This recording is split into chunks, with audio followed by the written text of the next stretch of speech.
Hey, Bulls and Bears, how we doing? Back with another dose of economic reality. My name is JJ, and you're watching Bull Boom Bear Bust. It is Sunday, March 5th, 2023.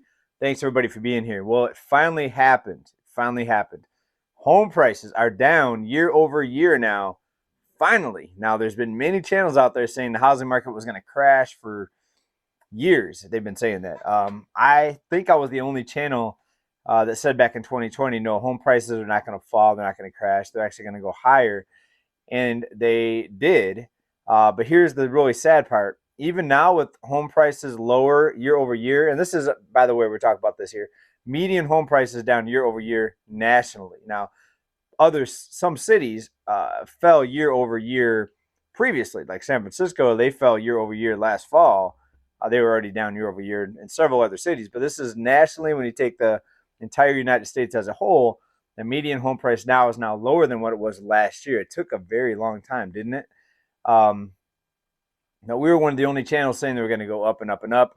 Affordability is still worse now than what it was before interest rates were increased. Going back to 1986, actually. So we're talking about almost 40 years ago.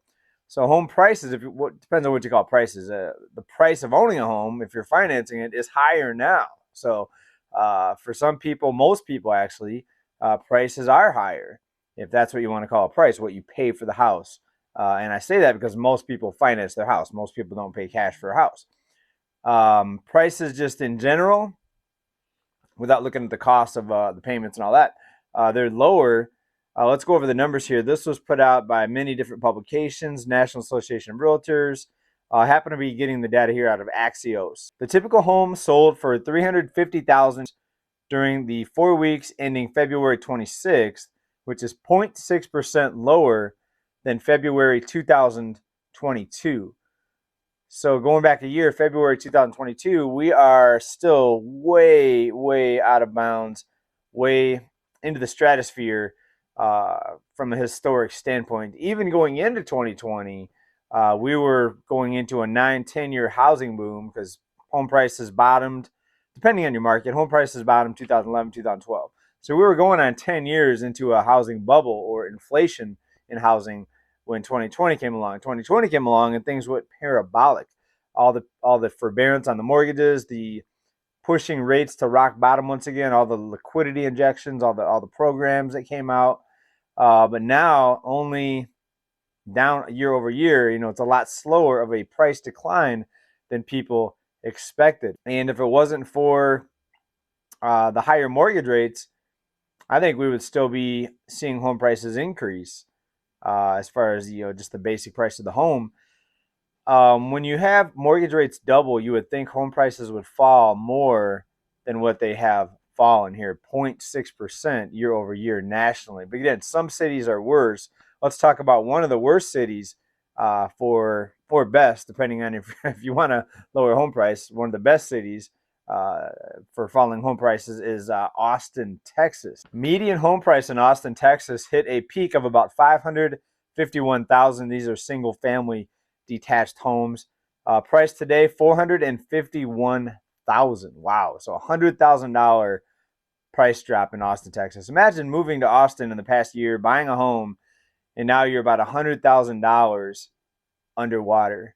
And that's just for the median price home. Some people bought homes that were even more expensive, and they may be down even more. This is just the median home price decline, from a year ago.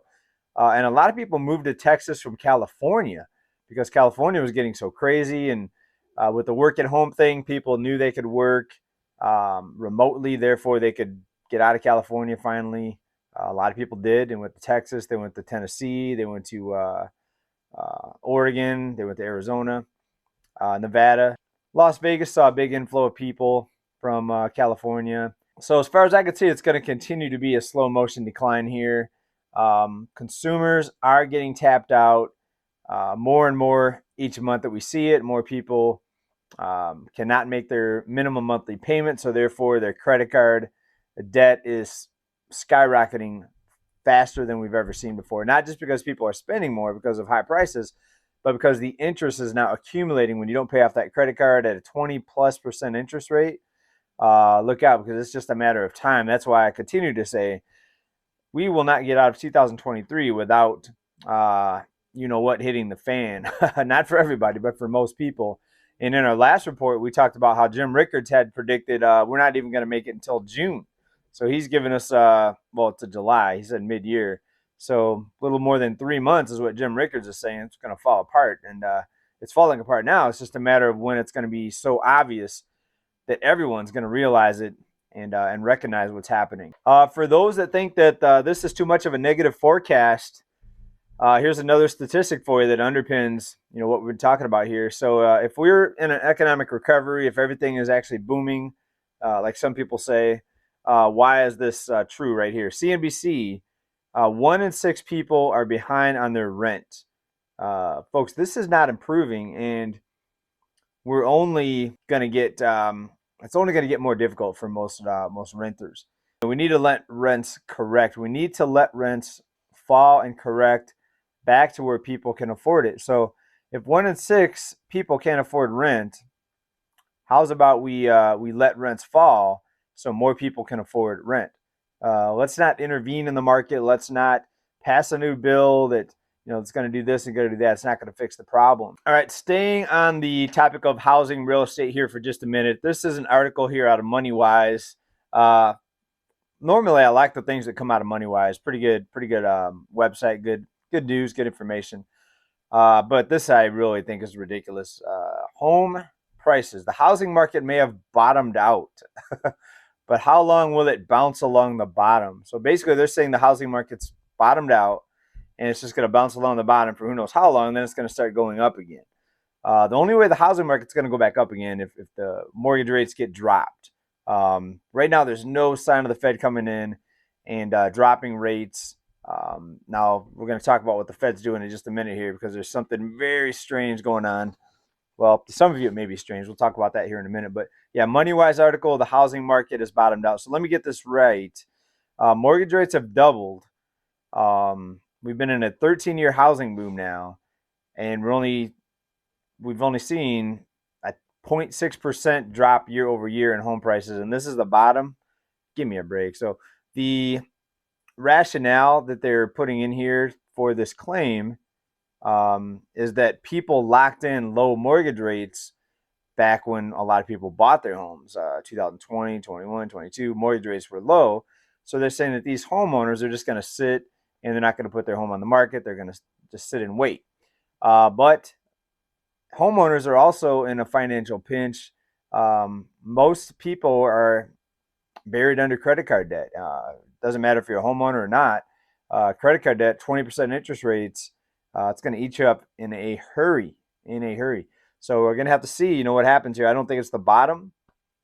If mortgage rates stay where they're at now or go higher, could something happen to justify the Fed coming in and cutting rates again? Absolutely. There could be something that comes out of the woods here, something that jumps out of the shadows that nobody expects here to justify rates being cut again. All right, now let's jump over to the stock market real quick here. A lot of people are wondering why the stock market's not coming down faster, considering how weak the U.S. consumer is, the U.S. consumer being the backbone and the driver of the U.S. economy via consumer spending.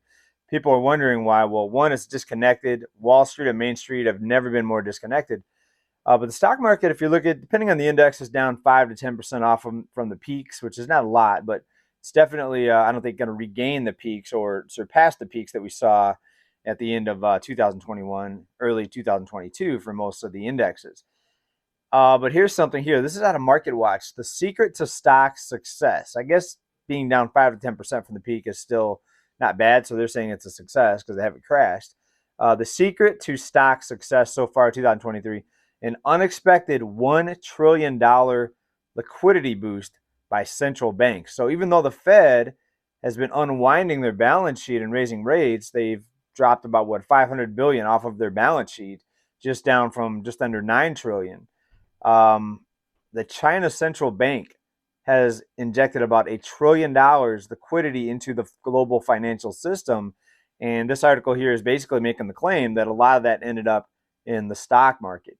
The research note shared with clients last month, Matt King, a global market strategist at Citigroup, detailed how the world's largest central banks had recently injected $1 trillion into the global financial system. So it was several central banks. The bulk of the increase, according to him, came from the People's Bank of China. Could we be close to the insiders getting out now as kind of a last hurrah with this one last push of this $1 trillion from the central bank? Go read the MoneyWise article, or not MoneyWise, Market Watch. Go read the Market Watch article. It tells you all about it. Central banks still propping up the stock market. Even with that, we're still not past the all-time highs that we saw over a year ago in all of these major stock market indexes, right? So what does that tell you? That tells you that even with massive manipulation, things are headed on the downslide, folks, and it's going to get more severe. Just imagine if there was no click of a button, $1 trillion injection, liquidity injections into these markets. Where would we be at? Does anybody know? It could be 10% of where we're at right now. Based on the wealth and investing power of the average U.S. person, who knows? These markets could be at 2% of where they are now. It's pretty amazing. When you know that 90% of all stocks, close to 90, about 88%, 90% of all stocks are owned by the top 10%, then you know this is all a one-sided game. So we just have to keep our eye ahead of us, prepare, and knowledge is power. So hopefully this will help us navigate these turbulent times, and help us get through this. And I still think that if we keep an eye on it, and if we invest wisely, and sometimes investing is not even it. Sometimes just waiting for a better time to make your move in whatever it is. But either way, I hope you guys are doing well. Couple quick shout outs for this channel, for keeping this channel alive here. The following people, or these are the screen names of these people. Some of them use their real name. Pejman Gill, that's Pejman, Pejman, or Pejman, Gil, is that Gill? Thank you for your kind support, for your super thanks. That's awesome. Mike S., thank you for another shot of support here, another super thanks. Buddy Seals 007, thank you very much. Gordon Nash, thank you again. I've seen you before, Gordon. Thank you. Also, I've seen Mike S. before, and Pejman Gill before as well. Urge, that's ERG. You've been leaving a lot of comments on this channel. Thank you. And now thank you for the super thanks. Gordon Nash again, thank you very, very much. And is there one more down here? Checking here. Super thanks also. Right, you keep this channel alive. Thank you very much. I am very blessed to have you all here. And we hope to see you here next time. Please like, subscribe if you like what we talk about. Keep this channel flowing. Thanks everybody for watching. Keep stacking big love. Bye for now.